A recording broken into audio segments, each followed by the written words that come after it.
These people, these warriors from the territory, they waged a war, they won it, and they constituted this state called Azad Jammu and Kashmir. But this government of Azad Jammu and Kashmir was established to continue this mission for the liberation of the entire territory of Azad Jammu and Kashmir. Well, we are connected. We are one organism which has been dissected, as a matter of fact, forcibly by India. The people of Azad Kashmir have close ties with the people of occupied Jammu and Kashmir. In the occupied territory, again, it's lockdown, it's atrocities against the Kashmiri Muslims. These linkages remain severed, but it is the aspiration of the people of the two sides to reconnect and to sort of continue to communicate with each other.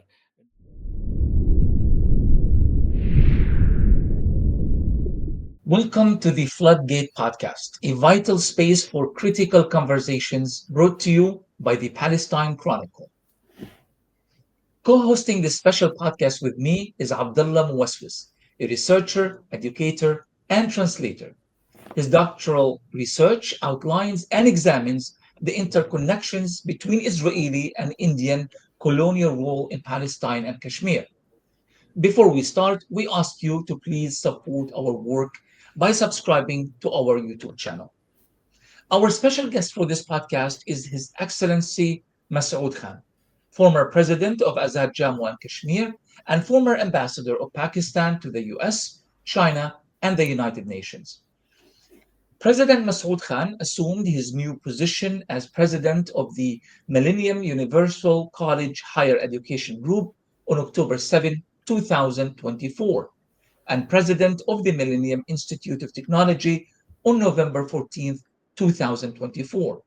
He was also the Director General of the Institute of Strategic Studies in Islamabad before becoming the president of Azad Kashmir from August 2016 to August 2021.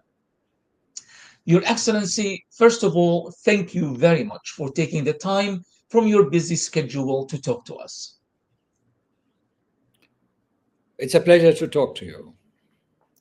Thank you. If we could start by introducing our audience to the complexity of the Kashmir issue, could you please offer a brief explainer on what it means to be the president of Azad Kashmir and what exactly is Azad Kashmir within the larger geographic territory that we refer to as Kashmir?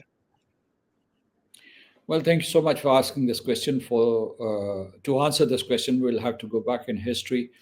1947, India and Pakistan were created as two sovereign states, and at that time, the 1947 India Independence Act mandated that the princely states that were there in United India, they could join either Pakistan or India, and the formula to guide that decision was the larger number of the population, whether it was Hindu population or Muslim population, and geographical contiguity, and of course the will of the people.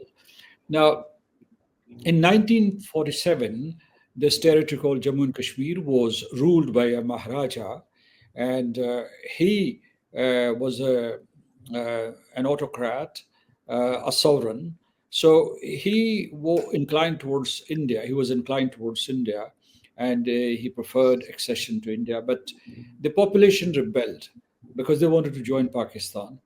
And there was a war which was waged by the people of Jammu and Kashmir and against the Maharaja's tyrannical rule and also against India's machinations. They were sending troops in civilian clothes into the territory, and they were trying to coerce the Maharaja into accession to India and so on. So these people, these warriors from the territory, they waged a war, they won it. And they constituted this state called Azad Jammu and Kashmir. The date was October the 24th, 1947. So, but later on, we could occupy only this part of the territory, the Indians invaded Jammu and Kashmir by air and by land and occupied the territory. And but this government of Azad Jammu and Kashmir was established to continue this mission for the liberation of the entire territory of Azad Jammu and Kashmir.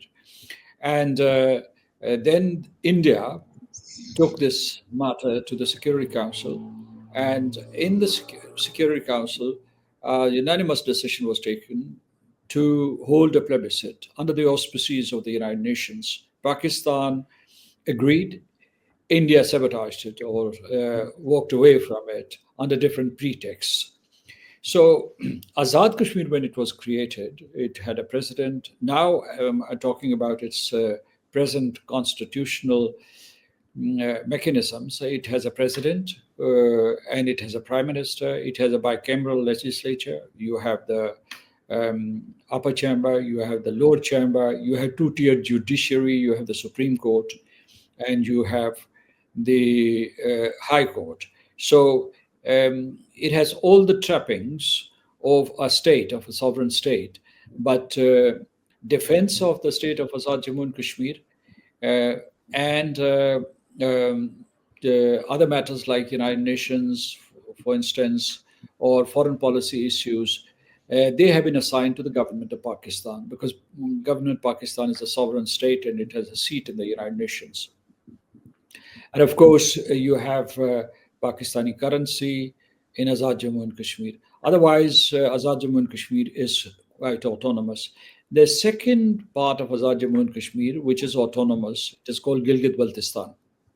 Now, Azad Kashmir, let me tell you that the entire territory of Jammu and Kashmir should be about 220,000 or 222,000 square kilometers.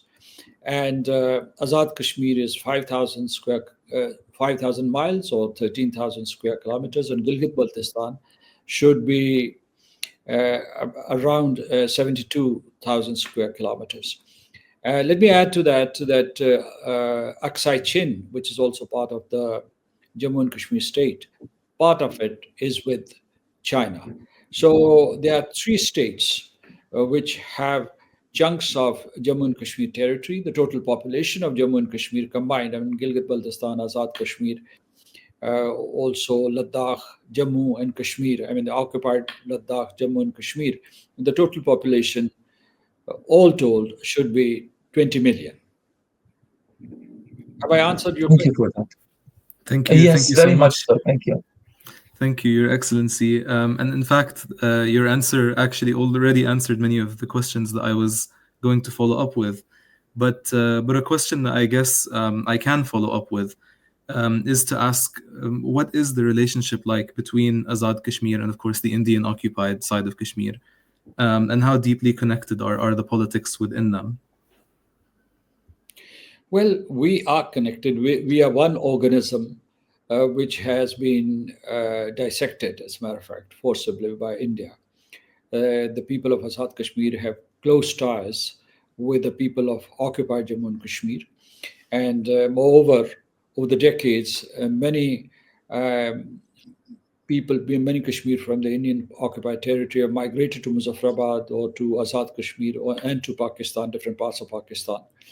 Also, going back to 1947 again, there was a genocide in Jammu. At that time, in the Jammu province, the population of Muslims used to be about 62%. Now it is 28%. The bulk of them were killed in the months of October and November in 1947. This was the first Holocaust after the Holocaust of the Second World War. And the total number quoted by international sources at that time was about 250,000, plus or minus. So those people also, I mean, many of the Jammu Muslims, they migrated to Pakistan. So we have this very strong tie between the two regions. But before August 2019, we had a bus service, and there was a facilitation for the divided families to meet. And we also had a trade link between the two sides. But trade, I mean, merchandise from Azad Kashmir would go to the occupied territory, and the occupied territory would send its products to our side. Now, both these links were severed in August 2019 because of India's reoccupation of the territory and its tyranny in the occupied territory again. It's lockdown, its um, atrocities against the Kashmiri Muslims. So these linkages remain severed, but it is the aspiration of the people of the two sides to reconnect and to sort of continue to communicate with each other. And right now, there's no political dialogue going on between the two sides right now. And the only connection they have is either through the print media, which is posted on the internet, or through the social media. This very much seems similar to me to the in the to the situation in Palestine. This geographic disconnections and separations between various entities. Now, I would say maybe the exception to that is that the Palestinians have no sovereignty on any part of Palestine. They're all occupied or oppressed in different ways. While in Kashmir, at least there are some parts of the region that are under some kind of sovereignty. But the idea of moving about from, Palestinians in 48, Palestinians in Gaza, the West Bank itself divided to area A, B, C. So no wonder why a lot of people make the connection between Palestine and Kashmir. If we could talk about this component, this element, the similarity, but also the solidarity. Long before we began talking about intersectionality, there was always Kashmiris and Palestinians. I grew up in a refugee camp in Gaza, and I remember hearing about Kashmir along with Chechnya and Afghanistan as just part of the daily political discourse in Gaza. What do you think, if we could shift gear and talk about this vital topic of solidarity? Can you elaborate on how and when the solidarity historically emerged, and who have been its primary actors? For the Kashmiris, for the people of Jammu and Kashmir, and for the people of Pakistan, the cause of Palestine is their cause, and they want us full statehood for the people of Palestine. They've endorsed a two-state solution, and they condemn atrocities against them, the genocide, ongoing genocide against the Palestinians. There are many reasons. There are many similarities and dissimilarities. Let's start with the similarities. Both these issues, Palestine and Kashmir, were referred to the Security Council in 1948. Security Council in both cases passed resolutions for a political solution. Both sets of resolutions have not been implemented because of the adamant attitude of India and Israel.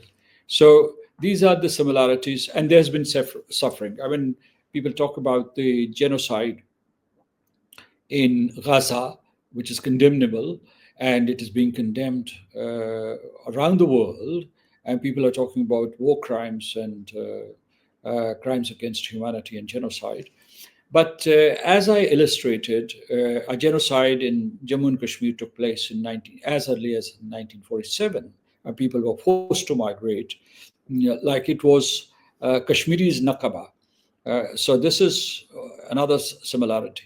Then you see, over the years, they have been killed. I mean, since 1990s, up to this day, more than 100,000 Kashmiris have been killed, forcibly disappeared, incarcerated, killed, massacred. There are mass graves of Kashmiris that have been found in different parts of the occupied territory. So this genocide has been going on for decades. So this is another similarity. And we use the same diction or the same phraseology which is being used in the context of Gaza. For instance, ethnic cleansing, for instance, changing the composition of the population. You have illegal settlements in the occupied Palestinian territory. And recently, Israel announced that they would add 22 more illegal settlements in the occupied Palestinian territory. So, what India did after 2019, that they gave these domicile certificates to Hindus from all over India so that they could migrate to Kashmir to change the demographic composition, to reduce the number of Muslims, or to reduce their representation in the elective bodies. Now, let me also tell you about the dissimilarities. The dissimilarity is that Palestine has been recognized worldwide as a pivotal issue and as a test for the viability of the international order. European Union recognizes Palestine. At the United Nations, Palestine has observer status, and all sorts of diplomacy has been harnessed to find a solution. Israel is the only barrier, no matter who ruled Israel at what time. I mean, that was here in our case, although Kashmir is well known, but we do not have, for instance, a representation at the United Nations. There's no observer status for the Kashmiris there. Or, for instance, we do not have the kind of support that Palestine enjoys in the European Union or the European Parliament, or in the diaspora communities all around the world. Where I used to, as president of Azad Kashmir, I used to go to the United Kingdom, and I was surprised to see that even Kashmiris were more passionate about Palestine than Azad Kashmir. So Palestine has a lot of traction all around the world, particularly in the Western countries, and but Kashmir, from time to time, surfaces as a critical international issue. For instance, I'll tell you that in the 1950s, it was one of the most discussed issues. And there was this groundswell of support for holding a plebiscite in the Kashmir territory. And then after 2019, for instance, again, there was support for the Kashmir cause. And now, recently, after this 4-day war between India and Pakistan, President Trump has put Kashmir on the international agenda again. And he did so also in 2019 when he was meeting the Prime Minister of Pakistan at that time. So this is what we can say are the similarities and dissimilarities, but at the same time, the end result is the same. The occupied Palestinian territory, Gaza, the Gaza Strip, the Palestinians are displaced. They have been forced to migrate. The entire so-called geographical territory of an independent sovereign Palestinian state is pockmarked with settlements. So statehood would be very difficult, even if there's agreement in principle, because there is no geographical contiguity. And that geographical contiguity has been erased through a deliberate move. It's not an accident, as a matter of fact. And therefore, and within the occupied Palestinian territory, as I said, the number there, I think that the occupied Palestinian territory's population should be 2.5 million, and there are 700,000 settlers. So you can imagine how this encroachment is going on while the world is watching. So I'll stop here. I I mean, have a thank you feeling so this is a much. very, very important answer, and I have a feeling that Abdullah, you do have a follow-up question to that. Yeah, I mean, I really appreciate your explanation of especially the kind of way in which Palestine and Kashmir are regarded internationally. Of course, Palestine is largely regarded as you've correctly stated, as a case of occupation, whereas Kashmir is often reduced to a bilateral issue between India and Pakistan, or a bilateral territorial dispute. Um, and so, I mean, I feel that that, of course, is a really important component as to why it doesn't get the same sort of traction in international fora. Um, the question I was going to ask, though, in response to this is actually related back to the issue of solidarity. And I guess the question of aspirations. And so, I mean, as you've already stated, that the aspiration of people in Azad Kashmir is to be reunited with, their compatriots on the other side of the line of control. But when it comes to kind of like the level of solidarity with Palestine, of course, I mean, I live in the UK, and I know, of course, many Azad Kashmiris over here also are strongly, in support of the Palestinian cause. But I wanted to ask, how do do people on the Azad Kashmir side share the same sort of political aspiration as people on the Indian occupied side, in the sense that the people on the Indian occupied side are, I guess, in a sense, diverse in their viewpoint of what is the meaning of Azadi. And so, in that sense, what is sort of the concrete potentialities of a shared kind of like political narrative on that front? Well, let me put it this way, that in accordance with the 1947 India Independence Act and the UN Security Council resolutions, there are two options to the Kashmiris: to join India or Pakistan. From 1947 onwards, there has been this third strand, or a third option, advocated by its proponents: freedom, meaning an independent Jammu and Kashmir. Now, there are genuine political parties, for instance, Jammu and Kashmir Liberation Front, JKLF, as it is called. They champion the cause of an independent Kashmir, but they do agree with Pakistan. The first a plebiscite has to take place in terms of within the framework of the United Nations Security Council resolutions. So that's an option there, and this is advocated. But then there are also those who exploit the situation, including India. For instance, I'll give you a stark example, that within India,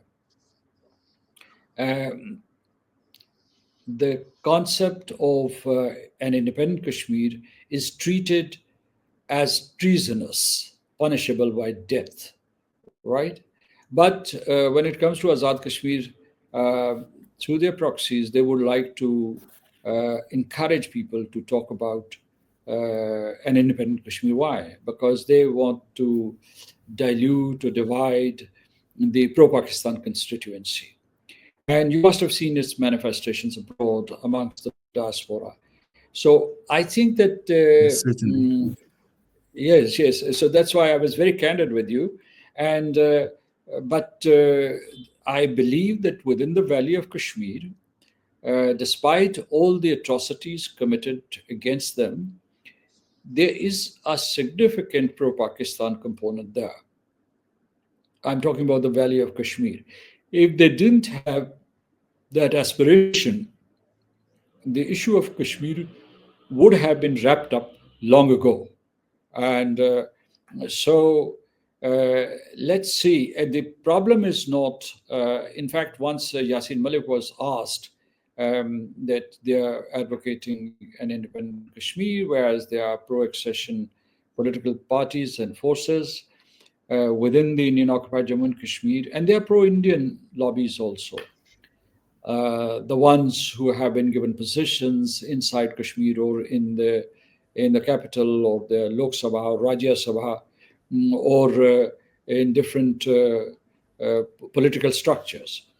But the point here is that Yassin Malik once asked, he said that first there should be there should be a plebiscite, and then leave it to the Kashmiris to sort out their political persona, whether they would be independent, whether they would be part of Pakistan or part of India.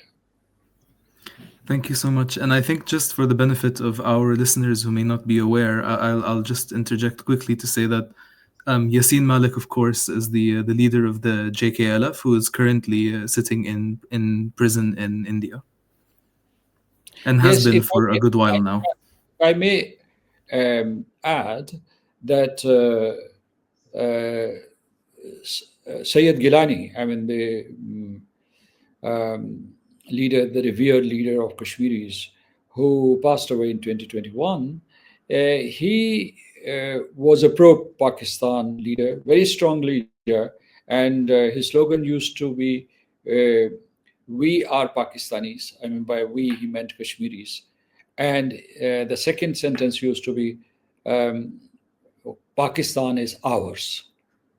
Two powerful sentences. So what I want to depict is, I mean, a fair picture of the territory. Although India has tried to inject disaffection amongst um, those who would try to who would side with Pakistan, well, it hasn't succeeded even after 77 years. If we Thank if you. we if we could look at the, because we spoke about the similarities and the dissimilarities, and I appreciate your emphasis of the dissimilarities as well, because there's so much to be learned from that as well. If we are to highlight the top priorities for the people of Kashmir in general, yes, there are political differences and there are different, articulations of their political aspirations. But at the end of the day, they are seeking some form of justice, obviously.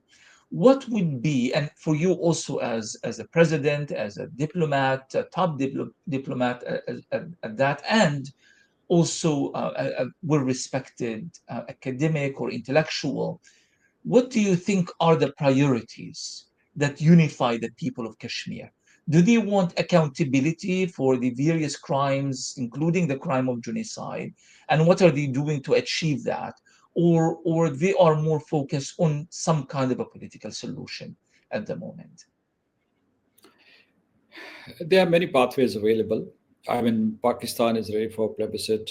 The people of Jammu and Kashmir would welcome plebiscite. The United Nations would facilitate it. The only barrier is India and its adamant attitude. So, this is the dilemma that we have had for decades. Now, let me tell you that there are many priorities for us. The first priorities is that the killing and incarceration of Kashmiris should come to an end. There's this ongoing human rights crisis. There are people have been besieged, as a matter of fact, in their own homeland. They are homeless in their own homeland. They do not have any identity. They have no freedoms, and their statehood has been dismantled completely, which was a promise, in fact, to the United Nations and to the international community. And their first prime minister had also promised them exercise of their right to self-determination. So, but first and foremost, these massacres, these killings, this harassment, this persecution must come to an end, because Kashmiris deserve to be respected as human beings, as citizens, as people with rights. The second thing is that India has to discard its narrative of hypocrisy. On the one hand, it says that Kashmir, Jammu and Kashmir, or the occupied part of it, is an integral part of India. On the other hand, this constant othering goes on, and they do not trust Kashmiris, and they always taunt them publicly and privately that you are Pakistanis. So, what is true, the othering or uh, that they are part of India? And they are victimized doubly because they're Muslims too. I mean, there are two crimes. You're a Kashmiri with feelings towards Pakistan, and the second is that you're a Muslim. And to be Muslim in contemporary India is is kind of accepting a second-rate or third-rate citizenry status. So that's why a short while ago, I think a couple of days ago, I was speaking to an audience. I said that this is a civilizational contest. Kashmir is a battleground for the civilizational contest between India and Pakistan. It symbolizes the political strands that have dominated the politics of South Asia. Now, I said there are several pathways, and one is that India and Pakistan could talk bilaterally, put Kashmir back on the agenda, and discuss it and find a workable solution. There are many solutions which were suggested. Of course, the United Nations Security Council resolutions, but there's an Owen Dixon formula which looks at the communal composition of the territory of Jammu and Kashmir and tries to find a solution. There were some very, very important papers and maps exchanged between the foreign ministers of Pakistan and India in the 1960s. They were important. They are a benchmark. And in the early 2000s, General Musharraf and his counterpart in India, Mr. Manmohan Singh, I mean, General Musharraf was president, he was prime minister, Manmohan Singh was prime minister. They agreed to advance a 4-point formula. So all these solutions, political solutions, are there. As far as Pakistan is concerned and Kashmiris are concerned, we are ready for bilateral talks. We're ready for third-party mediation and intercession. We would welcome the United Nations. We would also like Permanent Five to get involved, for instance, and find a solution, help us. Or the Arab countries, if the Arab countries decides to become an arbitrator or facilitator, we would welcome that. Thank you. Thank you, Your Excellency. And on sorry, on the note as well of prospects for the future. I mean, one of the things that we have seen in recent years in Kashmir has been kind of like the effects as well of the closening relationship between India and Israel. And in a sense, you've already stated that in many ways, Kashmiris can see a parallel in their own lives with the lives of Palestinians. And I guess with this, prospect of a demographic shift on the Indian occupied side, that grounds for analogy are only going to increase. And so, I mean, from your side, from your perspective, how have people in Azad Kashmir sort of regarded the evolving history of, or actually from both sides of the line of control, if you are willing to speak to that, the evolving history of kind of like India's relationship with Palestine and its relationship with Israel? Well, I think during this war last month, and then earlier also, there was ample evidence that India and Israel were collaborating. They are very close partners. And they think, I mean, the leaders think that they are facing similar challenges, one in Kashmir, the other in Palestine. So they collaborate, and they have developed shared and common strategic platforms, defense platforms, and Israel has been supplying arms to India.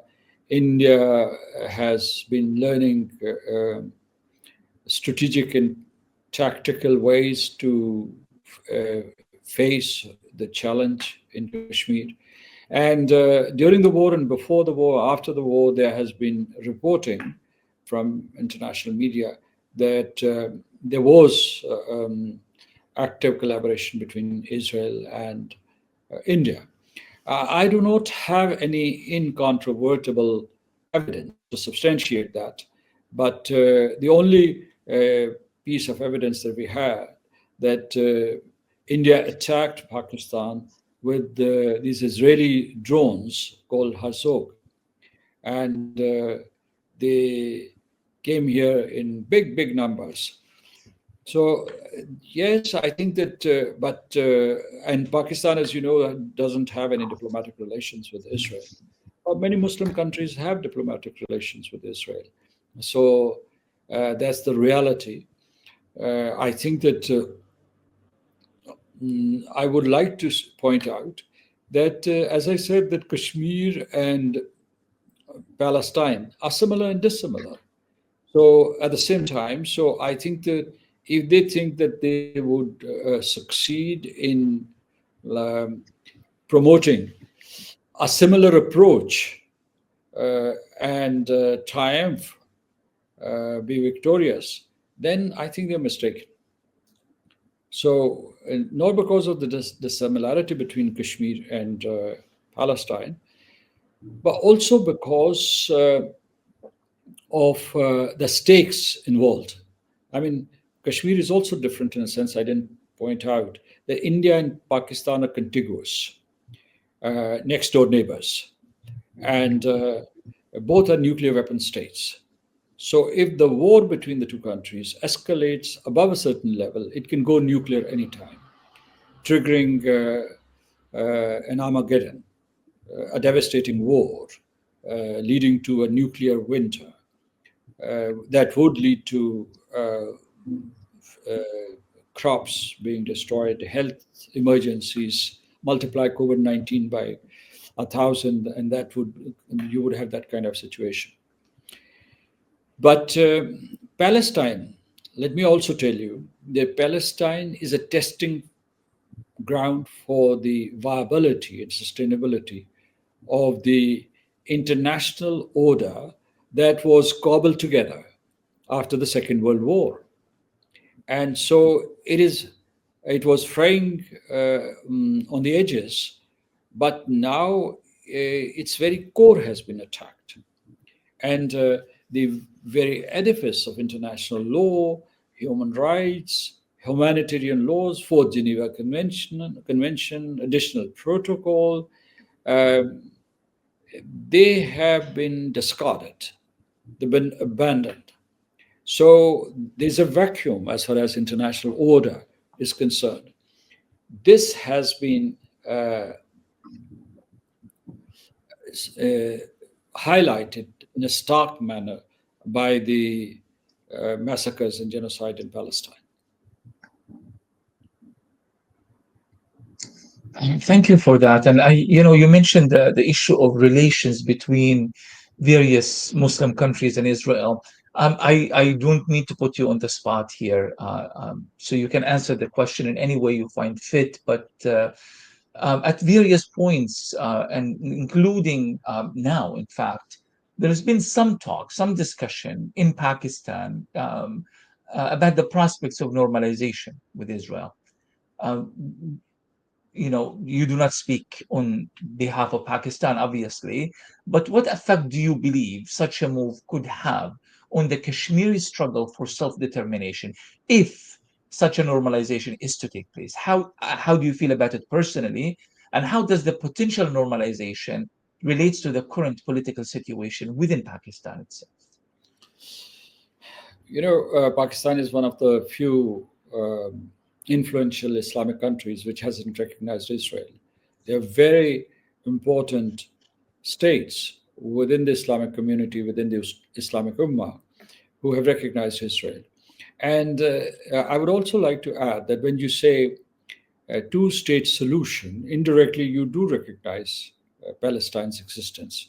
Not recognizing Palestine as a state, but at least you say, well, premises that if Israel agrees, there could be two states there. And if Palestine is recognized as a sovereign state and enters into the United Nations as a member state, then one could consider this question of recognition of Israel. Now, Pakistan chose this position uh, way back, I mean, 1948, 47. Our founding father, Qaid Azam Muhammad Ali Jinnah, chose this position. And we have stuck to that position up to this day. From time to time, there has been debate in Pakistan. I remember in the early 2000s, when President Musharraf was at the helm here in Pakistan, this issue was debated. Some contracts were made. Our foreign minister and Silvan Shalom, the foreign minister at that time, they met in Turkey, Istanbul, and they had some discussions, but everything fizzled out at that time, following that. Now, there was again some chatter about recognition uh, before October the 7th, but it has also died down because of the severity of the catastrophe that has emerged following October the 7th. So, what I want to say is that there's this uh, link between Judaism, Christianity, and Islam. All the three religions are monotheistic, and President Trump took this initiative of promoting harmony amongst these co-religionists in a sense, because they are all monotheistic and they have holy books, and so their rituals in many areas are similar. And many Arab countries signed up, and some of them rushed to recognize Israel. Pakistan hasn't made that decision yet.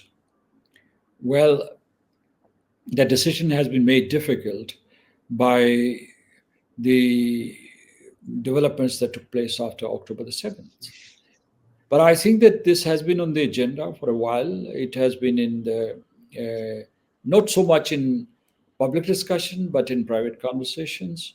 And if there is a formula, let me tell you, if there is a formula in the long run for peaceful coexistence uh, amongst all the followers of different religions in Palestine, around Palestine, it would be a welcome development. But let me also point out that, you know, the Jewish diaspora, the Jewish populations in um, the United States, North America, or in Europe, they haven't endorsed Zionism or the steps that have been taken after October the 7th. And because you must have heard them saying that, yes, there was October the 7th when Hamas attacked Israel and took hostages, but there was a very difficult period full of massacres and killings for the people of Gaza before October the 7th. So I hope I have given uh, as candid an answer as possible under the circumstances.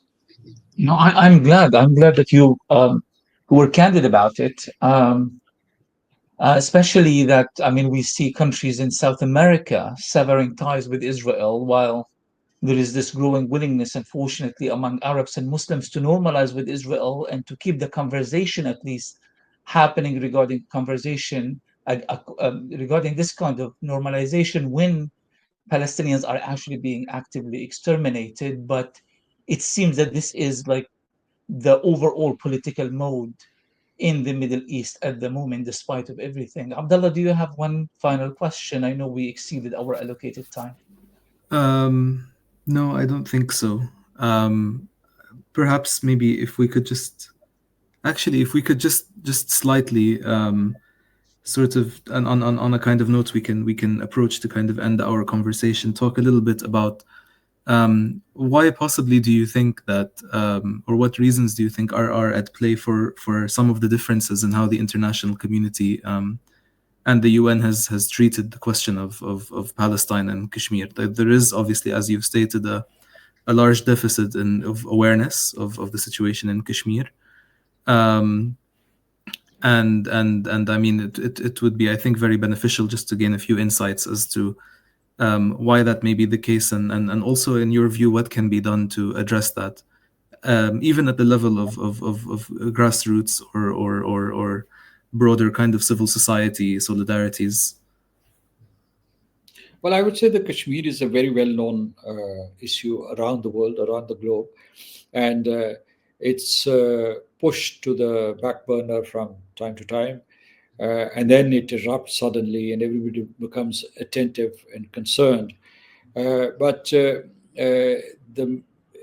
and Palestine has been constantly on the agenda. I think one fatal mistake that Pakistan made was bilateralizing the issue.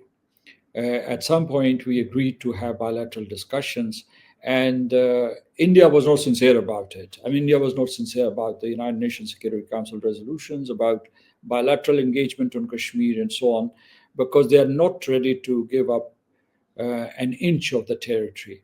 And for that, I mean, to protect that position, they would coercively treat the occupied territories population. So this is one reason. Second, let me tell you that, as I said during our conversation, that Palestine is testing and challenging the world order, because everybody knows that it is broken. That if it can't save a population which is being exterminated before your eyes, there's something wrong with the system. Whether it is your international judicial system, whether it is the Security Council has already been sidelined, or the United Nations as a whole has been sidelined. So, what is the future for the world, the globe? Would there be um, multiple poles, and would there be multiple competing judicial systems, or we would have one universal judicial system? And read the charter, and then read the news stories about Palestine, read the Fourth Geneva Convention, and read the stories about the Ghazans who are being killed and decimated every day. And this is a political question, but this is also a philosophical question. Where is the humanity going? Yeah, That's thank you. more than the time that we have asked for, and we appreciate President Masood Khan, Your Excellency, for being so patient with us And and for candid. sharing your insightful perspective with us as well. We wish the people of Kashmir and, of course, Palestine, in fact, all oppressed people in the world, freedom, liberation, and justice. And thank you, Abdullah, not only for co hosting this special podcast with me, but for all of your contributions to knowledge, particularly regarding the struggle in Kashmir and Palestine.